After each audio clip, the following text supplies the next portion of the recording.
Everyone treats summer like it owes you happiness. Long days, pool parties, your best life on a loop. So what does it mean when you feel worse? The summer blues are real. It's why summer is one of the busiest stretches of the year for people starting therapy. Therapy is not only for when you're in crisis. Grow therapy is for all the moments when you decide you want more. More support, more clarity, more tools. Mental health isn't a destination you reach. It's something you build, and Grow makes that easier. Grow connects you with thousands of high-quality licensed therapists across the U.S., offering both virtual and in-person sessions, nights and weekends. You can search by what matters, like insurance, specialty, identity, or availability, and get started in as little as 2 days. There are no subscriptions, no long-term commitments. You just pay per session. Grow helps you find therapy on your time. The therapist you want takes your insurance on Grow. Grow accepts over 125 insurance plans. Sessions average $21 with insurance, and some pay as little as $0 depending on their plan. Visit growtherapy.com/book now today to get started. That's growtherapy.com/book now. growtherapy.com/book now. Availability and coverage vary by state and insurance plan. If your fashion wish list lives rent-free in your brain, you need to be on Poshmark. With Poshmark, you're shopping millions of listings from thousands of closets, each curated by someone with their own style. Vintage finds, designer pieces, and everyday staples all in one place. Search for your favorites or let the discovery come to you. Poshmark makes it easy to find what you actually want to wear at prices that feel like a quiet win. Download the Poshmark app today and use code PODCAST10 when you sign up to get $10 off your first purchase. Bonjour tout le monde, Oliver G is my name. This is the Earful Tower podcast. Today we're talking about street art, new street art. We're talking about a hidden gem of a museum that's, well, I chose those words very carefully because it is hidden and it is gems, huh? And then we're going to jump into the archives for a very relevant dive into the catacombs. This will all make sense as we get into it, but first, a little bit of music.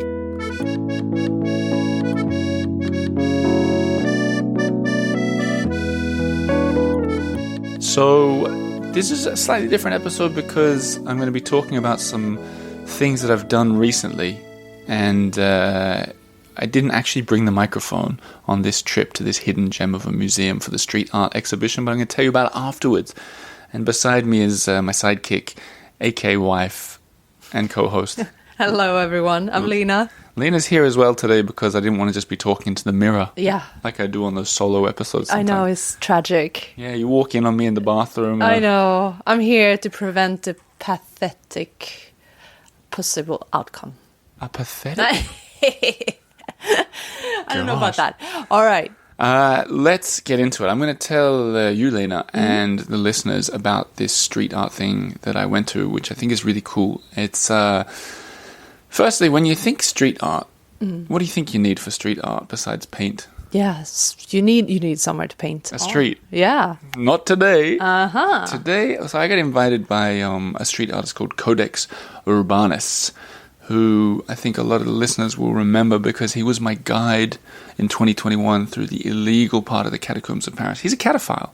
Yeah. And he does. What is a cataphile? Someone who loves going underground in Paris. And I'm not talking about the museum bit. I'm talking where you actually get dirty. Yeah, go down a storm drain and come out 5.5 hours later, which is exactly what we did. And he does a lot of these kind of reptilian characters on the streets of Paris. Yeah, it looks like mythological creatures almost. And he's built quite a name for himself, and he started collaborating with museums, often smaller museums that you might not have heard of. You can't just go into the Louvre and put your street art. Like, hey, I want to paint your walls. But he's got a big one right now, and he invited me alongside the eternal Comte de Saint-Germain, who gets a lot of references on this podcast. The man who is an eternal count, and the two of them were on hand to take me through this really cool museum that's called. It's in French. It's called the Musée de Minéralogie. Right. Mineralogy? Yeah, Mineral Museum. Lots of gemstones. Exactly. Which stones I'd never been to. Have you been? No. I don't even know where it is. It's right by the Luxembourg Gardens. Okay. So imagine you're standing at the lovely Red Wheelbarrow bookshop So that means you're on the north end of the Luxembourg Gardens. Bookshop in your back? Bookshop in your back. You just walked out. You bought 4 children's books. You can leave them at the shop because they'd be heavy. 4. Yeah. Not too heavy to take back home after your trip. But you've got them. You got the bookshop behind you. You go left around Luxembourg, heading south, and as you towards go Pantheon, but no, that would be right. Yeah. You go left. You go left around towards that McDonald's that's there. Okay. So go towards the McDonald's, skip the McDonald's, hug the park to your right-hand side and go about halfway around. And there's an old 1700s building there, which is called the Hôtel de Vendôme, I think. Steeped in history and steeped in current history too. The bottom floor is related. It's a school. It's like a university for engineering or some kind of engineering. Forget that. Upstairs, the Mineralogy Museum. So when I say Hidden Gem Museum, I see what you did. Right? Very clever. So before we get to the street art on my visit, the museum itself has a wondrous collection of stones, emeralds, opals, gemstones, sort of, I guess, crystals or maybe artificial crystals, but all asteroids, all these kind of things. Right. Displayed in a very, how could I describe it? Like a cabinet of, literally a cabinet, but over a whole floor of curiosities. Yeah. So glass cabinets, old wood, herringbone, parquet flooring, and views over Luxembourg Gardens. Oh, it sounds amazing. When I say I don't want to exaggerate it because they've got their own private garden too. All this is available to the public. I couldn't believe I'd never been there before. I never even heard of it. They must be. I don't know. Are they state run? I think so. Yeah. They always are. They don't care about getting. Maybe they might be listening. When I asked, so we went there on a day that it was closed. So this guy Codex, who I've come to know over the years, I was going to say he has the keys to this museum, and he kind of does because he's sort of taken it over in a way. We'll get into this, but it was closed to the public. But some of the curators were there to be on hand while we were in there. Yeah. And I was asking them some questions as well, and they said by no means it's an empty museum. Yeah. They say there's 50, 70 people come in every day, but that feels like a small museum to me. So it's Hidden Gem, I think, is kind of accurate. I think it sounds lovely, to be honest. Oh, totally. And it's not like it's not discovered yet by social media.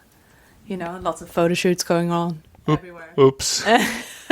So if you go there before September 26th, you'll see his takeover.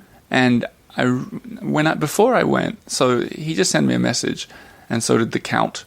And they said, come along. And I didn't even understand what was happening. I didn't really understand what his takeover of a museum was. So I just went there ready for anything. Yeah. And he basically gave us about an hour tour and explained what he'd done.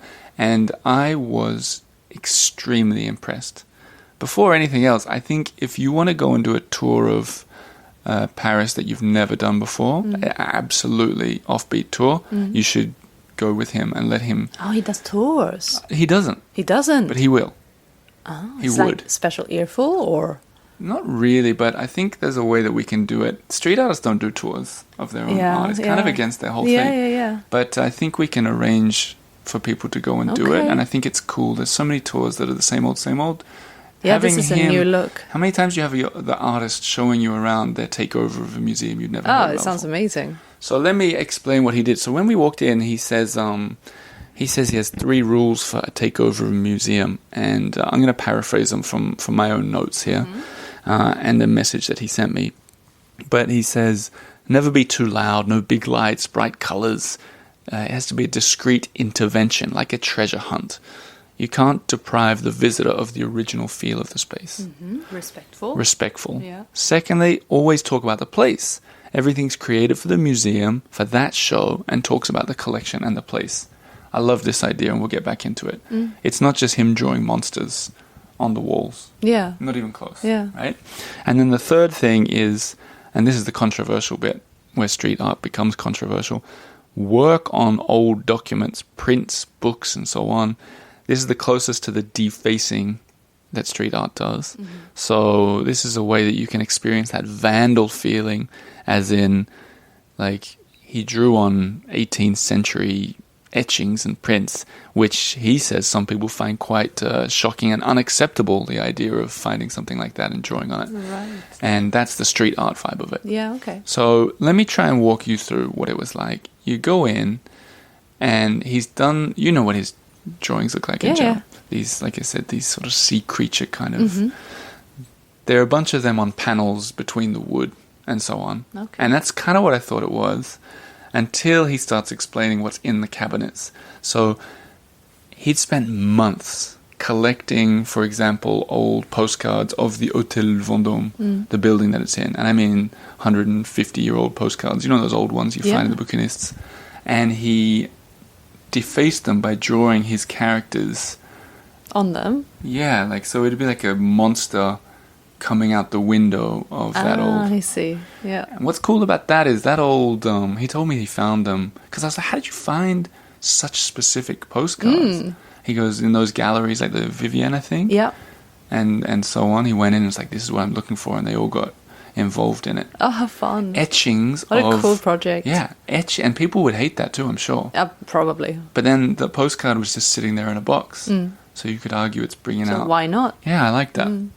And then etchings or pages from old newspapers or magazines or whatever about old stones. And this one was fun. So he found some really, I didn't write down the names of them, but ancient stone. Okay. He found some page about it, drew his character on it, and then together with the staff of the Mineralogy Museum, they found the exact stone that was pictured in these old prints and put it on display. Really? So they got, and like perfect matchings of these stones. It was crazy, like emeralds and asteroids, whatever. Sure, yeah. And if you've never been to a mineralogy museum like I hadn't, and your imagination is lacking like mine might be, you can't believe what some of these stones look like.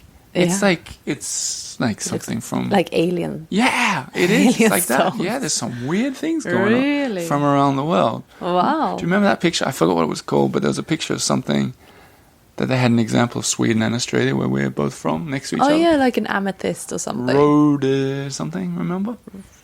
I got a picture of it, I'll share it. But, so things like that. And then there's the treasure hunt aspect. As you go around, there's little details of... he'd put little details, like you match up the letters and it sends you to a different part of the museum. So you could easily go to the museum and see everything that they usually display without really noticing anything that he'd done. But if you choose to go down his trail, you have a different experience. And that's exactly what I had, and I thought it was really brilliant. And so Codex himself, as long-time listeners to this show know, because he's been on it before, he speaks great English. He took me for a tour. I thought it was brilliant. Yeah. And I said at the end, if you want to do tours, he goes, I'm not advertising that, but I'll do it. So what I think is, I don't want to be too gatekeepy here. You could always find him and reach out and ask about it, but I'll put a whole lot of details about, I think, the best way to do it for the members of this show. Because there is some kind of aspect of, with everything he does, secrecy and privacy to it. So you want the full info, I'm going to share it with Patreon and Substack members only. I'm not going to talk about it elsewhere. You've heard it here. If you're not a member, I understand. Might not be for you. You can seek him out and try yourself. But I'll hook you up properly on the members page. So patreon.com/the Earful Tower or Substack. So the name of his show, if you want to look it up, Codex on the Rocks, which is another play on words. Rocks. But otherwise, if you're not coming to Paris before September 26th, check that museum out. At the end of the walk, he was like, you want to see the school downstairs? And it's currently school holidays, so we just had a little look around. And I was like, is this just freely accessible to the public? And he's like, yeah. I was like, how does no one know about this? There's a staircase with the most... picturesque murals on the wall and the ceilings. One of the best staircases I've seen. Really? Yeah. I have to go. And then there's a like outdoor eating space where the students presumably sit. Yeah. Just totally empty with a park and an outdoor. I was like, they no one wants people to know about this, but the secret's out now. I think don't let the students have it. Yeah. Go and have. I was like, could I just come in here with a takeaway coffee? And Okay, he's like, yeah. Here's a question. So let's say Jenny's coming to Paris, first time visit. Would she want to go here? Tell me more about Jenny. Is she a mineral enthusiast? She's just normal Jenny. 3 days in Paris. Honestly, if you got 3 days in Paris, Yeah. specifically 3 days in Paris, you should be going to the Luxembourg Gardens anyway. And then pop in. Pop in half an hour. If you just go for the So museum itself. you would say it's the first time If you're there, if you're there. pop in. It's like $7. I might be wrong, but it was cheap to get in. Right. To the museum. Yeah. Pop in, have a look at an old building. Okay. Why not? It's an old Hôtel Particulier. Definitely. I think it sounds intriguing. What was her name again? Jenny. Jenny, come on. Yeah, come on. There's the things that everyone does on a 3-day trip, and you go back home and they'll say, Like a checklist. yeah, they'll be, where's she going back to? Wisconsin? She's going back to Wisconsin? Yeah. They'll be like, do you see the Eiffel Tower? Yep. Did you see the Mona Lisa? Yeah. Yeah. What else? I saw the Museum of Mineralogy. Tell me more. There you go. Conversation starter on the streets of Wisconsin. I like it. Trust me, Jenny. Now, the music you heard at the start is what we're going to be using for the upcoming H episode, and it kind of fit here as well. It was a song, a reimagining of a song by our maestro Pres Maxson, and if you felt that you knew it, it's from fashion icon Françoise Hardy, so Hardy with an H, and it's his rendition of arguably her biggest hit, Tous les garçons et les filles, which means all the boys and girls, which fits for a school. Fits for school. Also hardy, like a rock. Oh my gosh. And Bit it's of a rock and roll music. Yes. So what we'll do for the rest of this episode is you'll hear when I first met Codex and the Comte, and they took me into the illegal part of the catacombs. We're going to jump straight into it. We'll skip all the intros and the outros. You'll hear, the next thing you'll hear will be me underground Paris talking to Codex. And if you want to hear the episode maybe twice as long, it's back in the archives. Just search the word catacombs. Otherwise, I'll leave you with this. Enjoy your week. We'll be back again with a new episode next week. Thanks for listening. Thanks for supporting. If you're a member, I'll give you more info about the tour with Codex. And if you're into tours, come and check out the Earful Tower tours, because we do blooming good ones as well. TheEarfulTower.com/tours. Let's hear more music and go underground in Paris.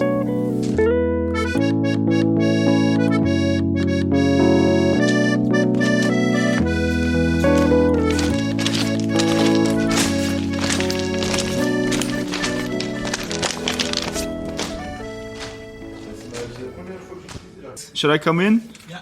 Okay. So I'm not gonna stay here, but you will see the light. I will what? You will see the light. Okay. Too low. Okay. Halfway in.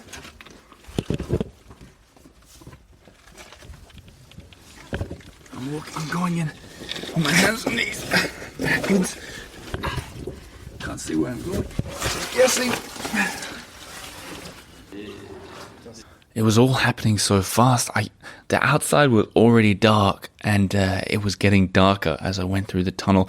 I was sort of sliding in backwards on a sort of horizontal, sort of well-worn series of rocks and mud, immediately filthy, and I gotta say, it's pretty weird to be going backwards in to a place where you don't know where you're going and you don't know what to expect. And then the biggest surprise of all is when I got in there, crouching down, looking around, I couldn't see Codex. Where did you go, Codex? I'm here. Okay. Wow. You can follow. You see why I can stand. So now I'm crouching. Okay. So careful with your head. Yep, I'm down. I'm waiting for the Comte. Are you okay, Comte? Okay, so I'm gonna crouch and come to Codex. Already a lot of graffiti on the wall. And water starting. God, lucky I brought my boots. Good lord. As the Comte was climbing in after me, I looked around and took in my surroundings with the help of the headlamp, of course. Graffiti on the walls. I say graffiti. It was kind of a mix of graffiti and street art, which became a big part of the walk. But it was about one hand length too short for me at the beginning. So I was crouched from there. It was quite thin, the tunnels, which changed all the time. There were always different heights and different widths, but big enough for someone to pass somebody else. It was extremely dark, of course, and it was quite chilly. But soon, as we got walking, it would warm up. I mentioned to Codex my surprise at how sort of neat it was, the lack of sort of rough edges. It is rough, it's just stone, but you don't see it that much. And of course, there's a lot of people walking here. Yeah. This is the touristy entrance, so Yeah. if you come here on a weekend, Wow. it's like Montparnasse metro station at peak hour. I'm interested just to know if I could walk past you to see how hard it is. Oh, yeah, go ahead. So juste, Actually, if you want, you can be in the front for a while. okay. Because, Yeah, why not? yeah, if you want, you can lead the way. Well, the echo is amazing. Whoa. Yeah, all of the great tenors, they come and train here. Do you do it too? Do you sing? Wow. That was good. I'll do it when we get into a bigger room. What followed is we walked for perhaps an hour, and all the way the two of them were stopping to explain things to me, the markings on the wall, different street artists and what they'd done down there, the history, the people that had visited it over the years, the sort of resistance during the Second World War, the Nazis were using it, cataphiles, so people like those two who go down there a lot, cataflique, the police, which we talk about a bit more. But all the while, I was super surprised at how I didn't have any feeling of claustrophobia. There were some bits where we had to climb through sort of smaller parts of the wall, or some parts where the roof got really low, and it was maybe the roof, the ceiling really. They call it the sky, le ciel, where the ciel was really low, and you had to crouch like totally bent in half, basically. But it was fascinating. The water was way deeper than I expected, and I can't imagine doing it without the thigh-high boots. But suddenly we turned a corner and we got into one of the first main rooms that I'll describe to you while we sat there as the Comte popped a bottle of wine. Santé. By all means, cheers. Donc, Gin. à ta première descente. Ouais. Ma première descente. To your first Donc descent. c'est très bon ça. It's very good. Yeah. It's very pleasant. It's delicious. Yeah. Who would have ever thought that the three of us would be sitting around a stone table in underground in Paris By a fortress. by a small fortress. This area we're sitting now is called the castle. Yeah, Yeah. le château. Le château. Better in French. It's more sophisticated. Isn't everything? La salle du château, and you even have some gargoyles behind you. I noticed in that. the corners. So what's yeah. the deal with these gargoyles? So those are not carved, they're not sculpted, they're molded. So they're plaster. But it's an old tradition. There was a lot of cabaret back in the 1900s that would have fake gargoyles and all that, the most famous one being L'Enfer. And so this is like a Gothic room. So therefore you have a little chandelier. Like, yeah, let's it's try like and explain it. That's like an iron. It's like a Game of Thrones place, It is. you know? It's perfect size for Tyron. It's a bit too low to swing from it if Right. you want to swashbuckle your way through it, But but that- it's still pretty sturdy, you But know. it's like so we're sitting and it's kind of a round stone table with chairs that go around. Not chairs, they're not chairs. Yeah, It's- benches but- that were, carefully designed and remodeled And and, maintained. renovated and maintained so that people could do exactly what we're doing right now. Exactly. And Comte, you've lit a few candles here for the ambience. Do you want to make some noise with the cashew nuts Yes. to ruin his podcast? Let's annoy the listeners' ears with cashew nuts noises. It lets them feel that they're here with us. I've got a question for each of you. You can decide who answers them. But Oh, he does. He's the count.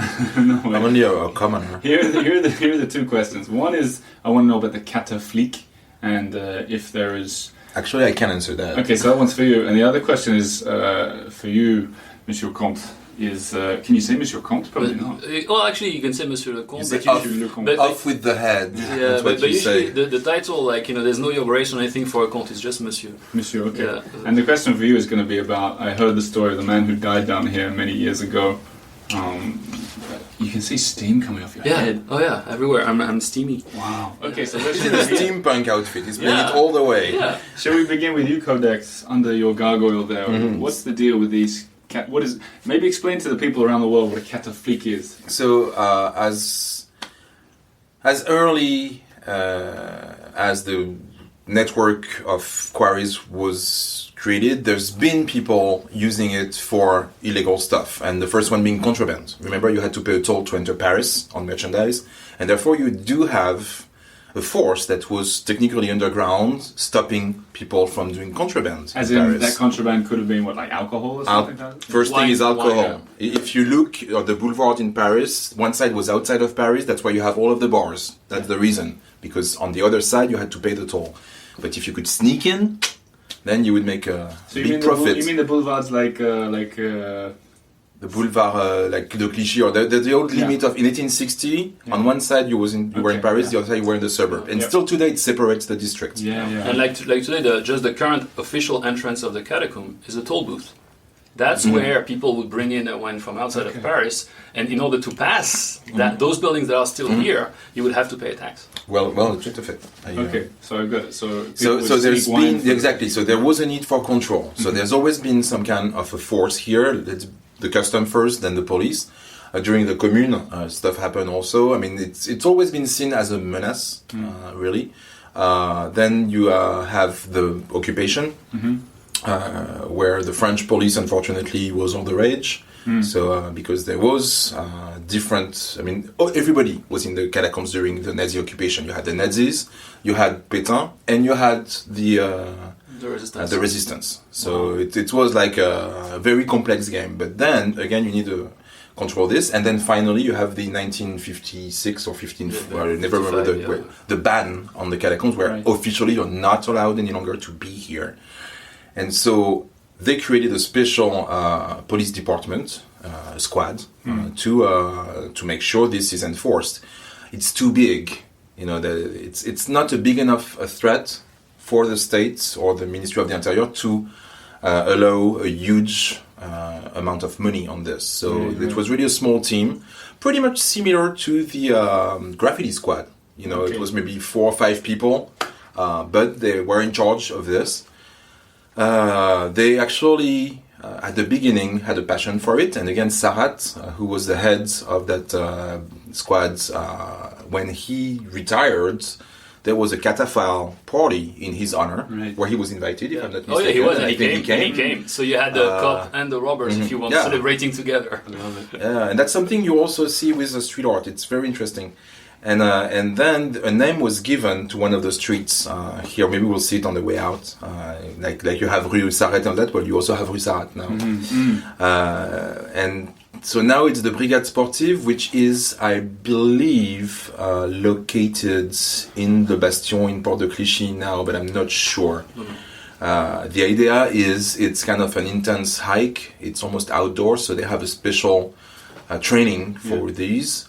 I've never bumped into them. The only thing I can tell you is if you see them, first of all, they're right. You're not allowed to be here, so there's no use in saying, the police, Vichy. No, you're not allowed to be here. Just face it. So if it's your first time, they will probably let you slide with it. Especially if you're expecting the thing. If you have like 3 spray cans in your bag or a lot of So what do you think would happen if they walked in to Catafleet right now and they're like, what do you guys... Do you think they'd be like, what are you guys doing? No, they won't be like that. They will be, bonjour messieurs, papier s'il vous plaît. And then we'll have to show ID. And either if they're nice, they're asking us to leave. They may have a drink. Yeah, and then or they may have to pay a fine, and then we get a receipt, the baptism certificate. Yeah. So the fine is 68 euros, which is cheaper than Euro Disney. So again, that's what I say. Else that's 68 euro fine in Paris. It's actually all the fine. They're part of the criminal code, and so if you pay stubs, it's 68 euros. If you what? Pay stub, posters and political posters, it's 68 euros. If you dump your dead soldier, your cigarette, it's on the floor. It's 68 euros. Contravention, glace, blah blah blah. It's okay, and so your feeling towards them is generally. I haven't seen them. Okay. So I know how to work as a street artist. I know how to work my way with the police. And I respect the fact they're doing their job. Again, the law says like people in the parliament or whoever decided that we were not allowed to be here. We're breaking the law. We have to face it. So once you say that, when you make them understand that they're doing their job, then it depends on them. Either they find you or they don't, but it's all up to them. Now, what happens in the catacombs stays in the catacombs. But, Unless you bring a microphone. So, well, as I press record, we came to some more water. We've been down here for 4.5 hours, I'd say, and all of us are pretty sweaty. All of us are pretty dirty, and all of us, well, I think all of us are pretty tired. But we've come so deep in now that, like, there's not as much art on the walls. Like when we first came in, especially when we were in all the rooms, there was art everywhere. Like every wall was covered. But now there's a lot less. And one thing that struck me as we're walking towards the exit, I think we'll get there in an hour, is the little details. Like there were these iron gates, open gates, marking where we were passing under the Montparnasse cemetery. So we passed a couple of them, so we must have walked straight under it, including at one point I climbed through a tunnel, found I was in a room full of bones. Felt like Indiana Jones.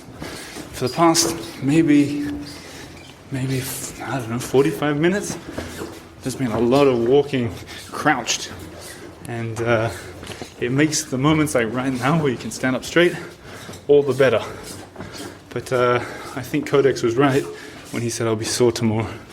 How are you feeling, Codex? I'm doing great. You mentioned that if we're lost, we die.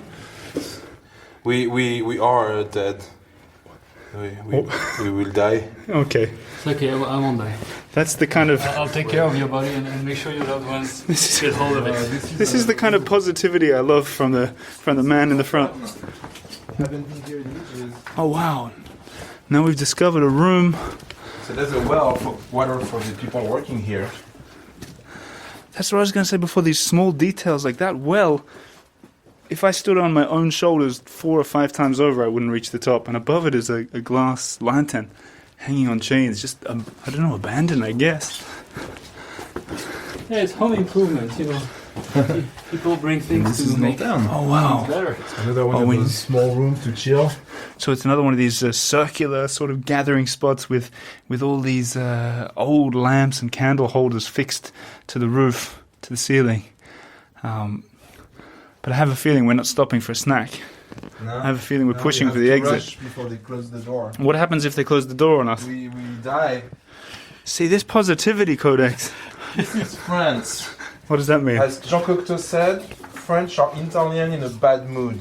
French or Italian in a bad mood? Yeah. Okay. That's why we prefer to use the opposite one now. Italians are French people in a good mood. It's a glass half full, half empty situation. In any case, I'm looking. I can feel the sunlight hitting our face as we come out on the other side. Anyone feel like singing? There you go. Okay, onwards, ever onwards. And maybe, gradually upwards. By the way, one thing I'll add before I turn off the microphone. I suspect this might be the first, at least English, podcast episode ever recorded underneath Paris. Do you want another answer? Go on. Well, for pure audio, maybe. For video, there's been a bunch. No, video, of course. YouTubers. I'm talking about podcast episodes, Comte. Maybe. Yeah. Where's that positivity, man? I'm French.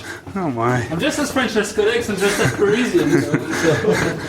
The last hour was like a rush because they knew that without giving anything away, they knew that a gate would close, and if we had to climb over the gate, there was a higher chance of us getting in trouble with the long arm of the law.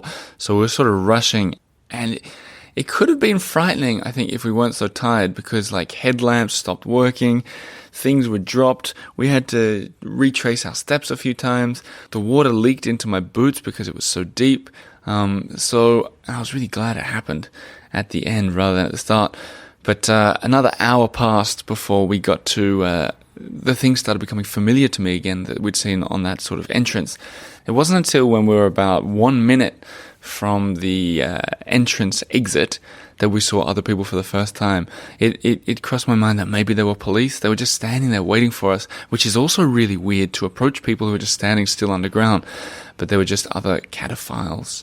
And it turns out they'd been down there as well, but we hadn't seen them at all. I didn't ask. I don't know how long they were down there. Maybe they were down there for 5 minutes. Maybe they were down there for 5 days.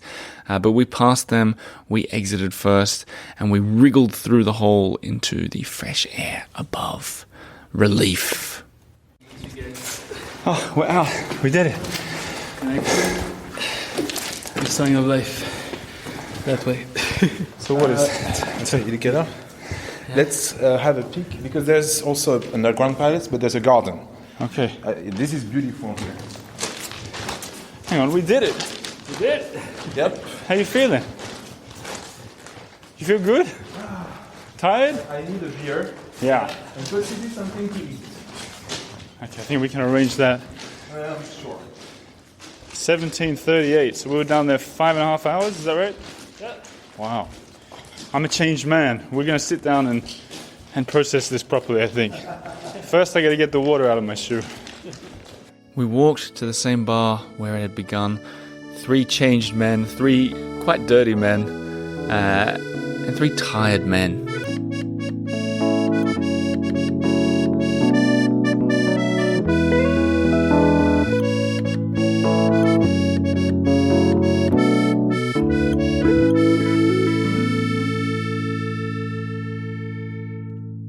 If your fashion wish list lives rent-free in your brain, you need to be on Poshmark.